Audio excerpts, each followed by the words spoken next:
Happy Sabbath. I have the privilege of and honor of introducing our speaker for today. I'm a little nervous, but God has me. Dr. Madisa Angel McIver was born in the Washington, D.C. area, and she was raised in the Maryland area. She's a middle child. She has two brothers, one younger, one older. As a child, Madisa enjoyed art, school, sports, and growing up, she played the piano, violin, trumpet, and the French horn. Very musical. Her family joined the Adventist church while she was in middle school, during which she joined the Pathfinders and participated in drill and drum corps.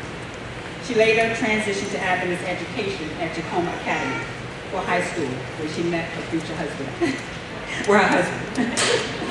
Together, they went to Oakwood College, where Madisa earned a BS in biochemistry, and then she journeyed across the country to Loma Linda University, where she earned a medical degree.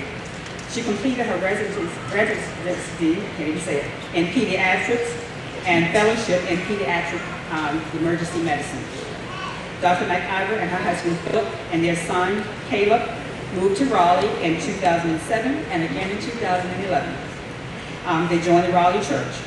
At this time, the Raleigh Navigator Club was inactive. We didn't have a leader. So Madisa and Philip answered the call to the director and deputy director of our Raleigh Navigator Club. That was from 2011 to 2016.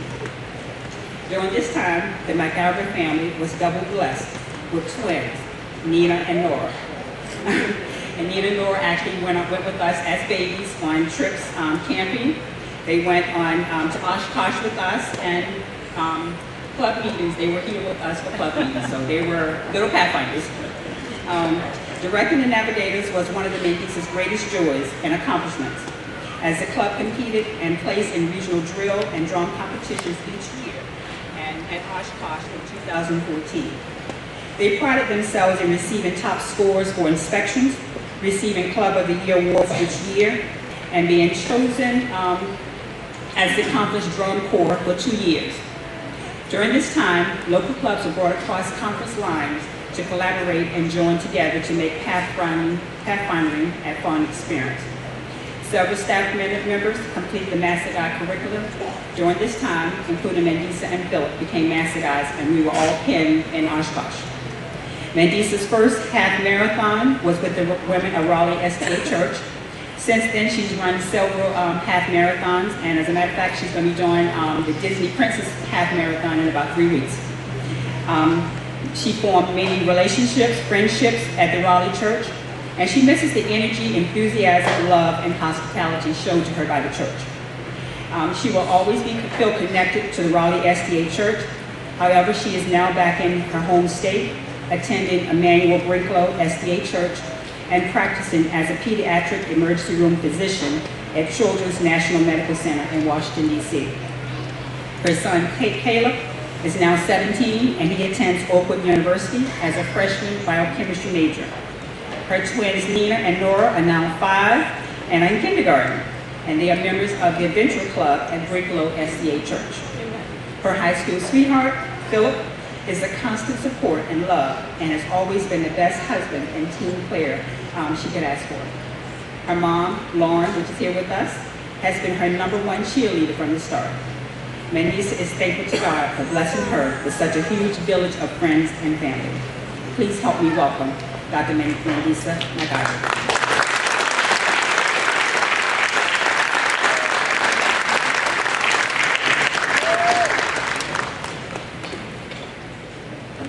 Happy Sabbath, brother. Happy Sabbath. How are you all doing? It's so good to be back here and to see all of your faces. Thank you, Cynthia, for that wonderful, beautiful introduction. Thank you for the invitation to come and speak. Thank you to the Clark family for your hospitality. And thank you, Joan, for all of your prayers. Our family has a strong history here at the Raleigh Church. As Cynthia said, my first half marathon was run here with several women in the congregation. Anyone that ran that marathon, raise your hand. We trained together for months and months, and that was fun, and it started the beginning of my exercising again. Our twins, Nina and Nora, were born here with the nurturing and support of all of you. I don't know if you all remember the drum and drill competition where I was pregnant with the twins. I was on bed rest, but there was no way I was going to miss the drill competition, so we got a wheelchair, and Philip wheeled me out here in the gym floor, and I directed the drill team. Our son Caleb played violin several times here with the praise team and special music. So many Pathfinder memories.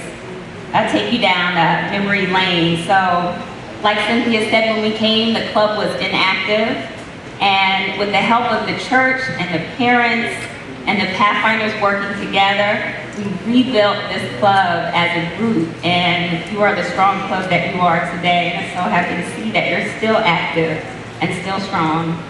Seeing this video reminded me of the all-nighters Philip would pull to put together videos. The campfire songs with the ukuleles and the guitars. Seeing Lanif up here just brought that back, and Madison and Brandon and the whole family. Elizabeth Tanaka Stroganoff, are you still making that, Elizabeth? Ruth and Paylon and Cynthia's cooking at the camporees. Late night PBE preparations, ski trips, sleeping on the floor in the churches, outreach events. There's a funny story I have to share. You all think Philip is quiet and shy, but we had a lock-in one night, and Philip came up with this idea to buy a gorilla costume. Looked real from head to toe. It had paws and claws. It wasn't just a mask. He had to zip it up, and he looked like a full gorilla. And the kids didn't know this, but I told them that we made arrangements with the local zoo, and they were going to bring some of their animals that we could pet and interact with. And so we waited till around midnight, and the kids kept saying, "When are the animals coming?" I said, "I don't know, we're waiting for the call. They have to close up the zoo, and they have to transport all the animals. I don't know." So Philip slipped out around midnight. And I said, "I'm waiting for the call." "Oh, I'm getting a call. Everyone please sit down. I think the zookeeper is coming, and he's coming through the back door. I need everyone to sit down and be quiet." So I turned the lights off. And we hear this growling from the corner. And everyone says, "What's that?" I said, "I don't know. I need everyone to sit quietly. I don't know what's going on." And all of a sudden, you see this dark, furry thing jumping and growling, and kids are screaming, they're running all over the place. And I flip the lights on, and there's this gorilla in the gym running around free. The kids are screaming. Philip is pouring with sweat. It was like and then, of course, he unzips and takes, and everyone's, "Oh, I knew it wasn't real." "Oh, yeah, he was screaming." But that is a side of Philip a lot of you all don't see. Drum and drill competitions to me were beautiful experiences because we crossed conference lines. We had different churches from the area all come together and compete, and it was just a lot of fun. I always look forward to those. The Florida camporee that we went to, I just remember when we got there, one of the first things they did is inform us that they had a zoo and that there was a lion there. And if the lion got out, they would sound an alarm, and we would all have to take cover and run in the tent. And they did. I kept thinking, why do I volunteer to do things like this? And I'm responsible for all these kids. So the lion never got out, but it was one of those, what are we doing here moments. Oshkosh, as Cynthia said, was a huge event. A lot of us, who was pinned there as a master guide? That was a big event for a lot of us. And which Pathfinders went to that Oshkosh? Yes, and the church supported us so much with our fundraisers. And that was an event we'll never remember. And I assume you all preparing to go to the next Oshkosh, right? Jonathan. They weren't all happy moments. I remember the Gethsemane Club. There was a Pathfinder named Alex. Both parents were killed tragically in an accident, and our club went to Gethsemane to the funeral to support the family. So not all happy moments with the club, but overall God was our leader. Cynthia is the backbone of the club. She keeps us going. She makes sure all the forms are turned into Stanley night on time. Joan and Elizabeth were the fire. When I would say, well, I don't know if we should do that, the two of them would say, let's do it. Let's go to this event. And the church, the parents, the staff are all the glue.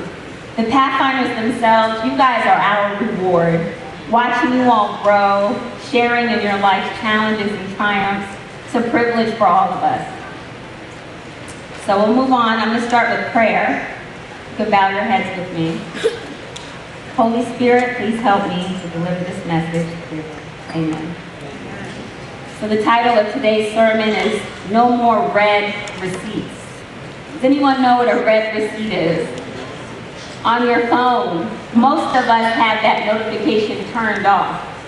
But basically, when you get a message, when you send a message, sometimes you'll get that not delivered message. The person never got your message. But usually you'll get a little notification that says it wasn't delivered. Doesn't mean they read it. It was delivered. It's on their phone. They may not have opened it. This is another example of a delivered message, right? It was delivered, they got it, maybe they didn't read it. If you go into your phone settings, you can turn on the bottom, send red receipts, which means when you send them a message, you want to get a receipt that says they read it. You want to know when they read it, the time and the date, so you know they can't say, oh, I never got the message. You know that they read it. Okay? So you have to turn that on your phone, and most of us have it turned off because a lot of us like to act like we never got the message. And they have no proof of it otherwise unless you turn this on. So you know that God sends you messages all the time, right? Sometimes the message is loud and clear. It's right there in front of you. There's no loud voice, there's no sign per se, it's just there, very clear. Sometimes it's a still small voice. And if you're not listening carefully, you may not hear it. Sometimes God uses the pastor to reach us by sending us a message through the sermon. Sometimes the message comes through a friend, a parent, or someone else. Oftentimes, you might get a text from God, a literal Bible text, where he's sending you a message. And you know what? God always gets the red receipt. He knows that you saw it, you heard it, or you read it. Unlike our smartphones, we can't turn off the red receipt notification with God. We could pretend, or we can act like we didn't see it, we could ignore it. But basically, he gets the red receipt every time we get his message.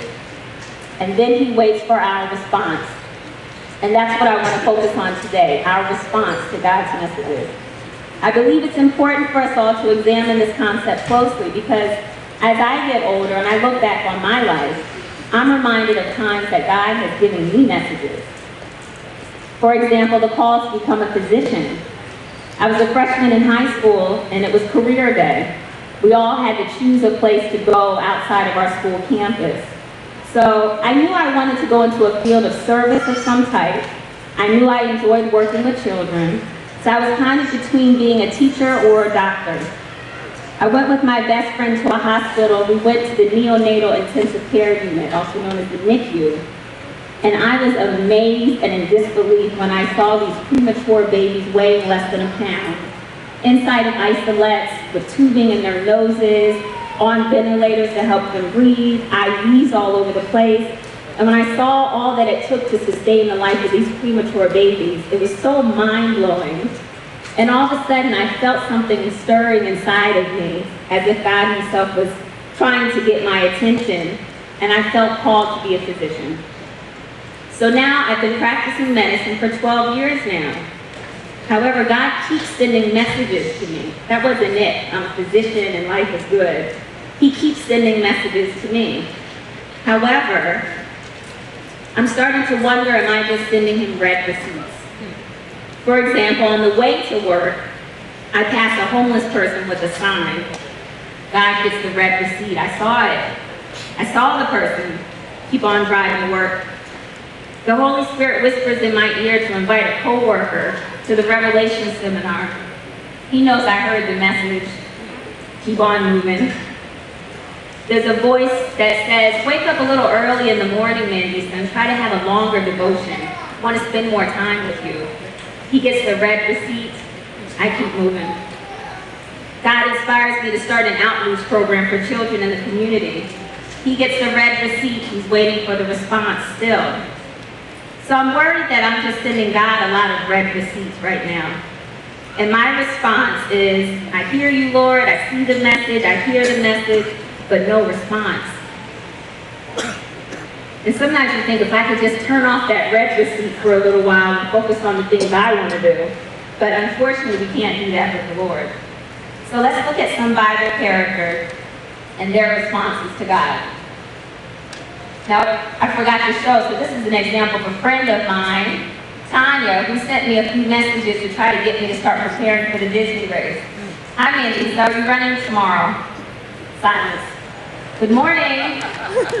I had a pretty good workout this morning. Let me know how your workout goes. Have a great day. Silence. Next day. Hey, did you get my message? And at the bottom it says read at 7:55 p.m. She knows I got the message. Just ignoring, because I had not been running. All right, so the first person we're going to look at, there are countless stories in the Bible of men and women and young people who received messages from God. So we look at Pharaoh. God uses a person to deliver the message to Pharaoh. And the message through Moses is, let my people go. God was unfolded as he was trying to understand the reason of things. He's a little kid, this is before the age of 12, trying to understand life itself. And then at the age of 12, his parents take him to the temple for Passover for the first time. For the first time, the child Jesus looked upon the temple. Day by day, he started to see the meaning of the priest, the sacrifice, the people worshiping and bowing down. Every act seemed to be bound up with his own life. New impulses were awakening within him. The mystery of his mission was opening to the Savior. When his parents realized he was missing, 3 days later they found him in Jerusalem in the temple. His response to his parents revealed that Jesus for the first time understood his relation to God. He says to his parents, wish ye not that I must be about my Father's business? In Luke 2, Jesus was engaged in the work that he had come into the world to do. After that, he hid in his own heart the mystery of his mission, waiting submissively for the appointed time for him to enter upon his work. So from age 12 to 30, that was 18 years, after he realized he was the Son of God, he acknowledged the tie that bound him to the home at Nazareth and performed the duties of son, brother, friend, and citizen. So his response to God, his Father, once he realized his mission, was obedience and patience until it was time for him to perform the duties God, his Father, had called him to do. So now we're going to go back to the Good Samaritan. So we talked about the priest and the Levite. We're not happy with their responses. They just sent red receipts and kept moving.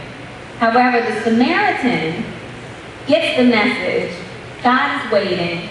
And the Bible says when he saw him, he had compassion on him. He went to him. He bound up his wounds, pouring in oil and wine. He set him on his own beast and brought him to an inn and took care of him. And on the morrow, when he departed, he took out 2 pence and gave them to the host and said unto him, take care of this man, and whatsoever thou spendest more, when I come again, I will repay you. Which now of these 3 thinkest thou, this is Jesus speaking, which now of these 3 thinkest thou was neighbor unto him that fell among the thieves? And the man, speaking to Jesus, said, he that showed mercy on him. And then Jesus said unto him, go and do thou what? Likewise. That's the message God is giving us. So I'm going to go back to the title, No More Red Receipts. Every day God is sending each of you messages, okay? So I'm actually going to have you all help me with this part. So I'll start with you. Is there a microphone? Yes. So I'm going to put on the screen some text that God has given us as promises. And he wants a response from us. So I just want you to read the first bullet and then pass the mic. Next bullet, each one will read one. And read it so we can all hear. I am a child of God. All right, nope, next. Next one. These are messages from God himself.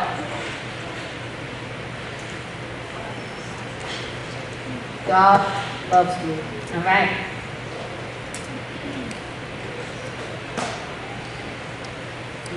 I am God's workmanship, workmanship, created in Christ Jesus good. for good. Sorry, my boss. Work. Good. These are messages from God Himself to each of you. I am God, the temple of God. I am the temple of God, and the Spirit of God dwells in me. Good. God has thoughts of peace towards me and the future and the hope for me. Amen.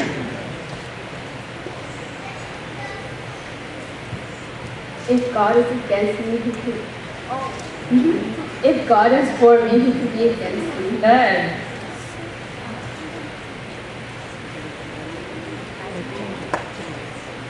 Oh, next. Sorry. Nothing can separate me from the love of God. This is God sending you messages, everyone. Love my neighbor. All right. Forgive others. All right. Honor my mother and father. So each of you now, God has gotten read receipts. You've read these texts, right? He's going to want responses.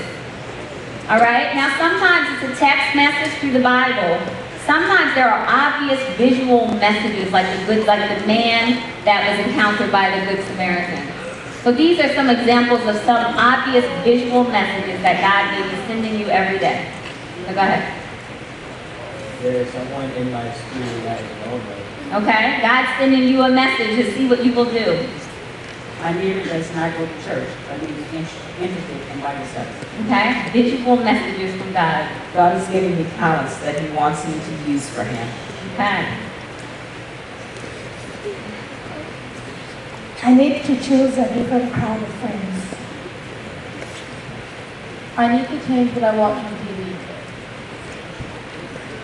Sometimes it's a still small voice that you might just keep hearing this voice in your head, and it's God Himself.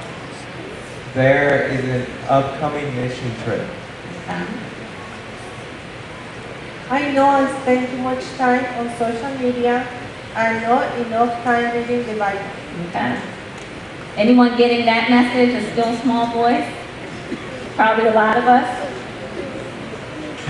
And we're just sending a red receipt. The church needs someone to help out with the homeless shelter, and I'm open that with him. All right. Amen. I have a friend I need to forgive. My faith in God has been shaken and I need prayer. I have never been baptized. I have feelings of anger towards my family members. I need to ask a prayer for forgiveness. All right. So these are all examples. And you all probably have some personal ones that you could think of that I just didn't put up there. But the message from God is not these things. The message is not it will be easy. It's not going to be easy. In fact, in John 16:33, the Bible says, in this world you will have trouble. But be of good cheer, I have what? Overcome the world. The Bible also, the message from God is not you won't have to do any work. In fact, Matthew 16:24 says, if anyone will come after me, let him what? Deny himself and take up his and follow me. That doesn't sound easy. And the Bible doesn't say everyone will like you, right? In fact, Matthew 10:22 says, you will be hated by everyone because of me. But the one who stands firm to the end will be saved. God is sending us messages every day through different avenues and methods. It might be a personal message. It might be a group message. It might be a family message. Your family is getting some message. It might be a couple's message. It might be a whole church message that God is sending you all a message to move in a different direction. I don't know what it is, but God knows that He delivered the message to you. He knows that you read it because He got the red receipt. And now He's waiting for your response. I'm going to end with a story And I'll just bring this verse up one more time. Before I formed thee in the belly, I knew thee. And before thou camest forth out of the womb, I sanctified thee. So there's a story of a surgeon back in 1999. His name is Dr. Joseph Bruner. And he operated on a little baby named Samuel Alexander Arnis. I had not heard of this story before this. The baby was a 21-week fetus, and full term is 40 weeks. So this baby was very premature in the womb. But they had diagnosed the baby through ultrasound with spina bifida, which is a disorder of the spinal cord. It causes paralysis of the legs, difficulty with peeing and defecating, sometimes some mental issues and fluid on the brain. And so there was a surgeon named Dr. Bruner who did these very high-risk surgeries where he would open the mom's belly and make a small incision in the uterus and do the surgery inside the uterus, seal the uterus back up, seal the mom up until 40 weeks when the baby was delivered, with now the problem all resolved. Or pretty amazing what we could do nowadays. During the surgery, something amazing happened. He had just finished working on the spinal cord, and when you talk about before I formed thee in the belly, this baby's little hand reached up out of the womb and grabbed the surgeon's finger, as if to say, I felt something going on inside of me, and before you close up this incision, I want you to know that I got the message, that I understand that God has some plan for me based on what you're doing. And it must be special. I can't wait to get out of this womb so I can grow up to be the person I've been called to be. And so someone snapped the picture real quick and it went viral. A lot of other people, when I mentioned, say, oh, I remember that story. But so tender when you see this little hand reaching up and grabbing that surgeon and say, I understand, I got the message. This is the little boy holding his baby brother. And this is him as a teenager, winning trophies, playing basketball, totally normal life. So this is it, Pathfinders. That's the ultimate response, to reach up to God and say, I got your message, I heard it, and now I want to be the person that you called me to be.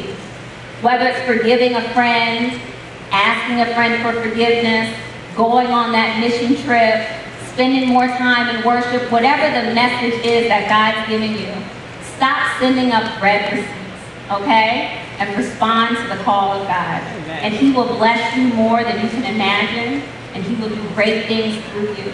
Amen. Let's close with prayer.